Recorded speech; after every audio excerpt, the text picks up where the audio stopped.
Yeah, you sit just beneath No, that. no pressure or anything. Yeah, yeah. No pressure, no. Did I get all the answers right? Do I get the violet? Yeah. Right, your partnership now, you're the Terheege partnership? Yeah, that's right. Because Emma's now joined. Is that? Yeah, so she joined 2 years ago anyway. I think it was 2 years ago. And but we felt we wanted to change the name because it's no longer AR and TR, is it? Did it used to be AR and TR. AR and TR? Yeah, so it didn't really represent the fact that it's now Emma as well. So it took us ages to decide what to do, but we finally came up with a name. So yeah, we're the Terheege partnership now. Yeah. Technically, there's actually 4 of us in it now as well, because technically my mother's also joined the BS. Oh right, yeah. So yeah, there's 4 of us, but yeah, it's a Terheege partnership. Was you honest lady of her? Now, I should know this sort of questioning. There's always one, isn't there? Why not?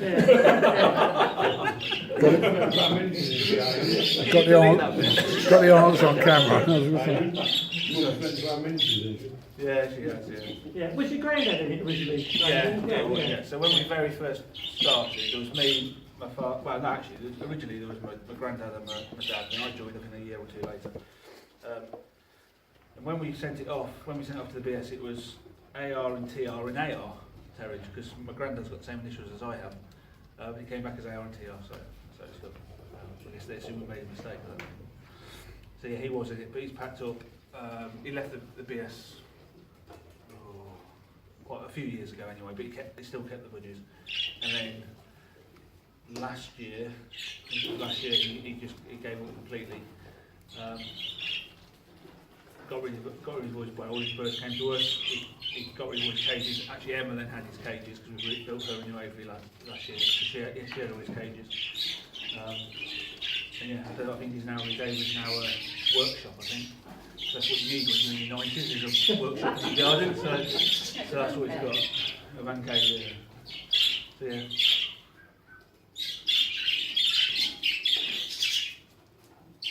What's the next step then forward? Yeah. For what? For us? Yeah.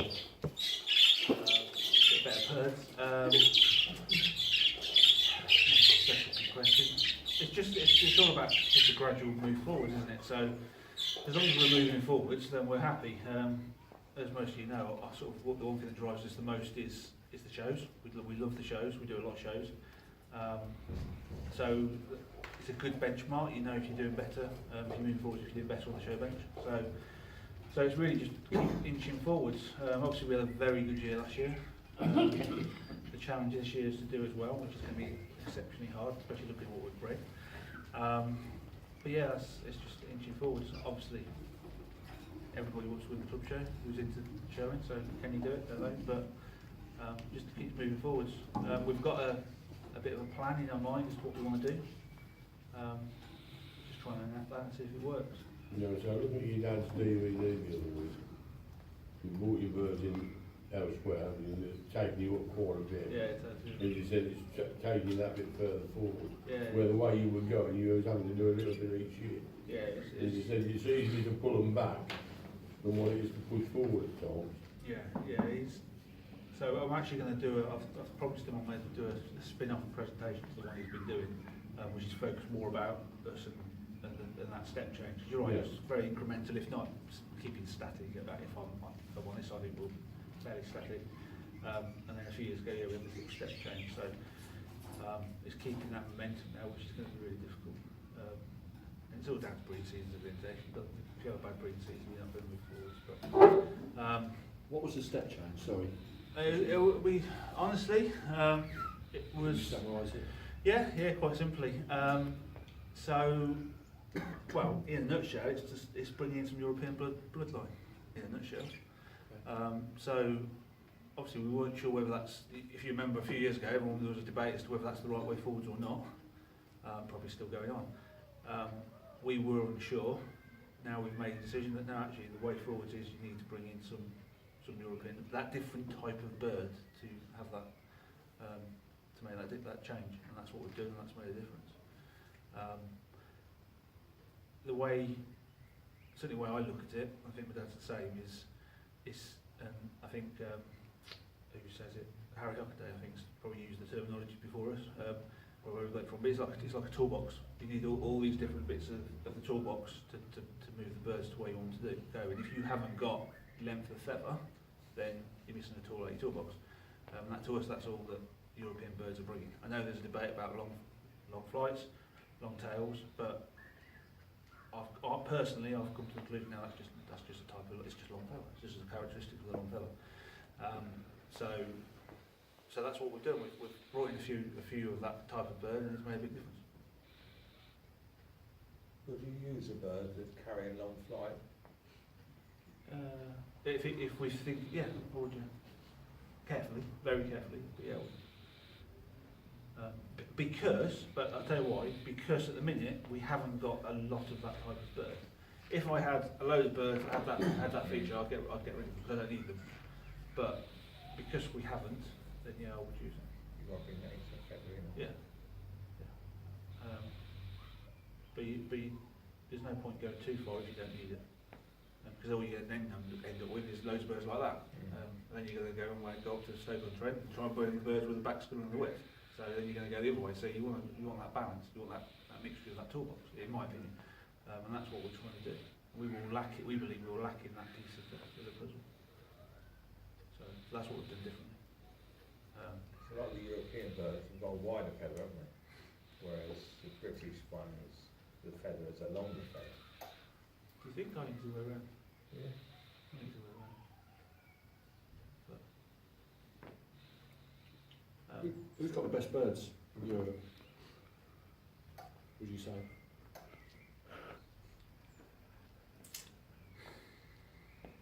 it's hard to say because I haven't seen them in person, so it's not easy to say.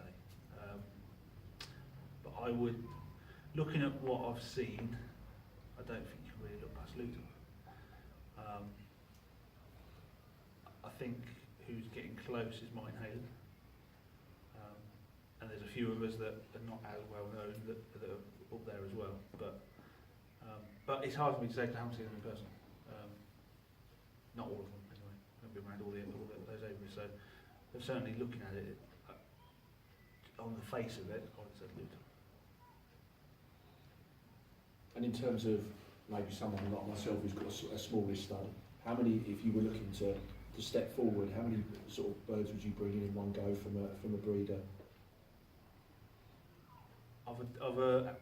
In essence, a true outcross.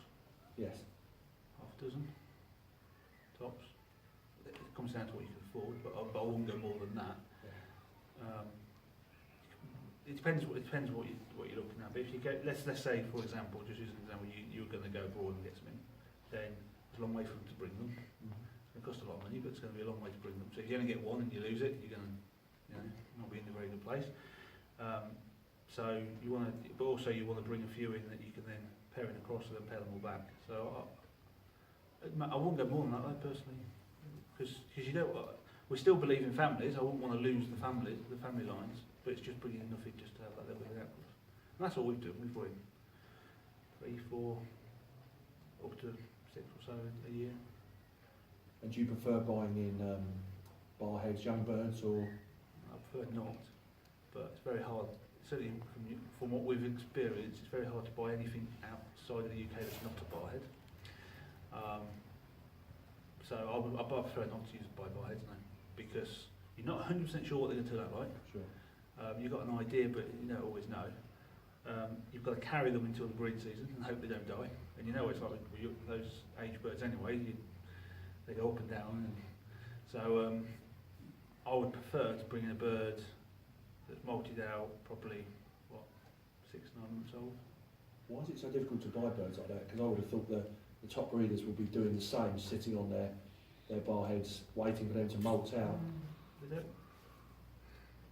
A lot of the birds seem to be barheads.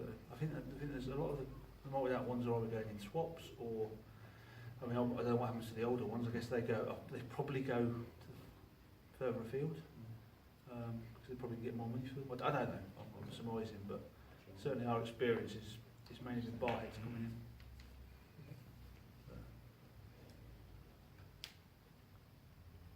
So the normal breeder in this country, the working man, he's got to wait for you and your dad. and then 1 or 2 others to get the stock up so they can then come to you. I know it's going to take 3 or 4 weeks. I know what you're saying. I know what you're saying. That's what's happened, though, isn't it? I think that's what's It's happened. always been done that way in the past. And I think that's, if you look at it now, that style of bird is becoming more and more popular. You can see the features in there. I won't name names, but I saw one in there on the show the other day from someone who you wouldn't necessarily expect to have that sort of bird. I mean, did quite well on the show bench yesterday. And you know, you go in, they're coming in, they're moving around a bit. You know, a lot of them go obviously down towards the south coast, and then they start moving around a bit. So yeah, they're becoming more available by not going abroad. They have to go abroad to go. But obviously, if you want the top end, then in this country, then there's only what, 6 or 7 people you can really top end and get them from. If you can get them out of them, which is very, very difficult. Or if you ring someone, they've got a waiting list anyway. But then you can say that the same about the UK style birds. Some of those are quite difficult to get out as well. At the top end. Should they remove the beginner section from next year? Do you think? I think they should have removed a section, yes. I don't think it mattered which one, if I'm honest. When I say should they, I mean we. Yeah, we in the membership. I think it was time. I think it was time for a section to go. I don't think it really mattered. Beginner, novice, intermediate, you go around and contact champion if you want, but I don't think it really mattered really which one it is. The beginner made it easier on the novice. Yeah, that's true. Yeah, I didn't think like that, but yeah, you're right. It would. But I don't think it really matters. I think certainly I've heard people in the past say that a novice is for the entry, the group who enter the hobby, a novice is a better terminology than a beginner. So you could spin it like that, but I certainly didn't think they should take a junior out. I think that would be a huge mistake. So it's not going to be detrimental to show numbers, you don't think? No, You've got people that really want to show. They'll show, won't they? yeah, I think actually you look at who showed. I don't think it'll make any difference, to be honest. Time will tell, but I don't think it'll make any difference. The worst section of trying is juniors. So we know shows. There was only one junior weekend. Yeah, but And there was only one the weekend before at Cambridge. So. no, I agree. But if you took juniors out, then you wouldn't have any. No. And I think that would be really bad. So I think you've got to have a junior section. Yeah. You look at. I believe a good percentage of the juniors will eventually still have something to do with the hobby in the future. So I think it's important they're still. Yeah, you need to encourage them because we need some younger people to come in and start learning to do some of the work that goes with the show, doesn't it? I think so.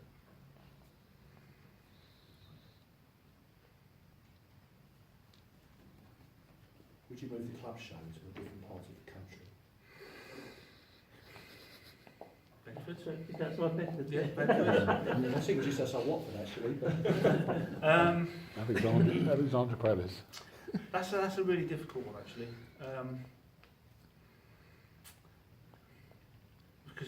Because it's easy to ask people in this sort of area, you know, Midlandy type, South Midland area.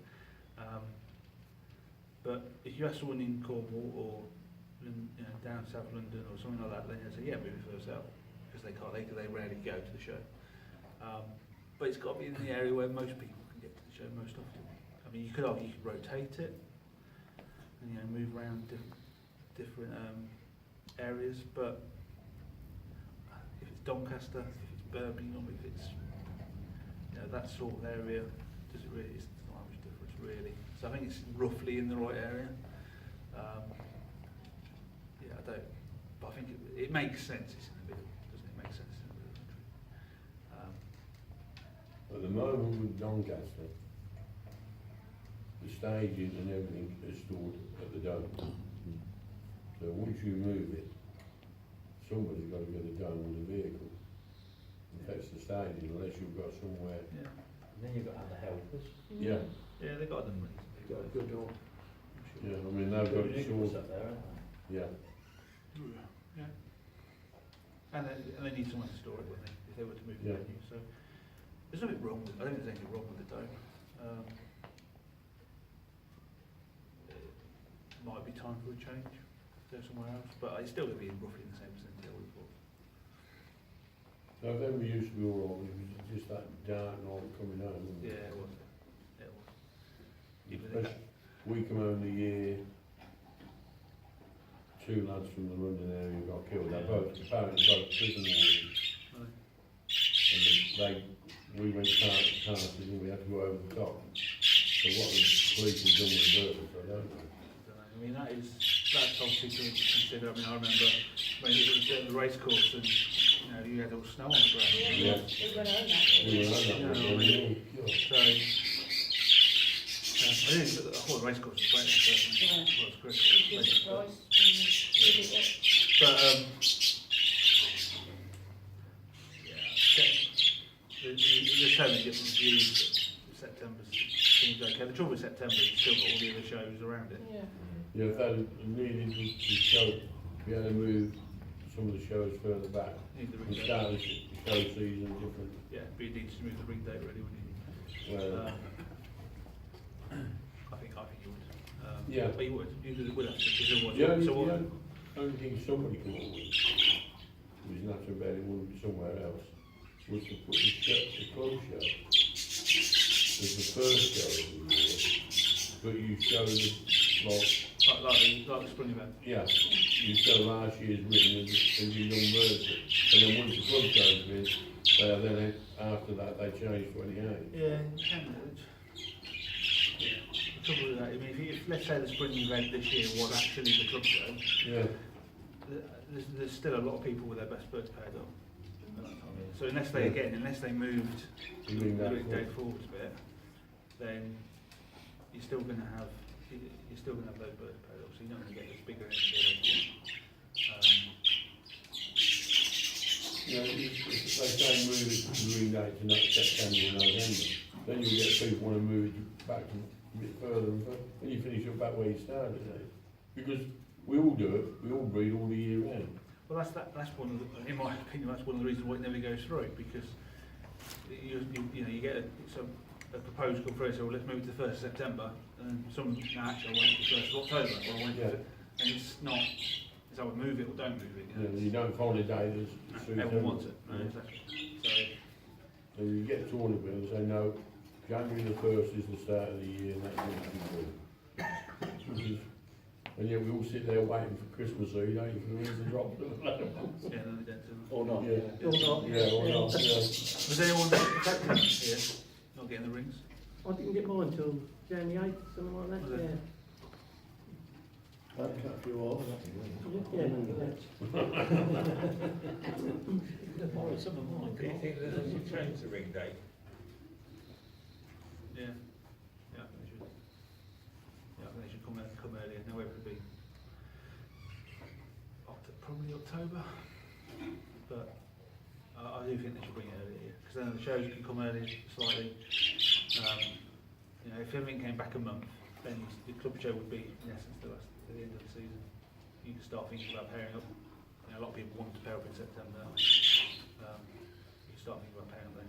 If you're going to the club show, really not pairing up in September, you're pairing up October, November, as you normally would do. So, yeah, I think it should come back.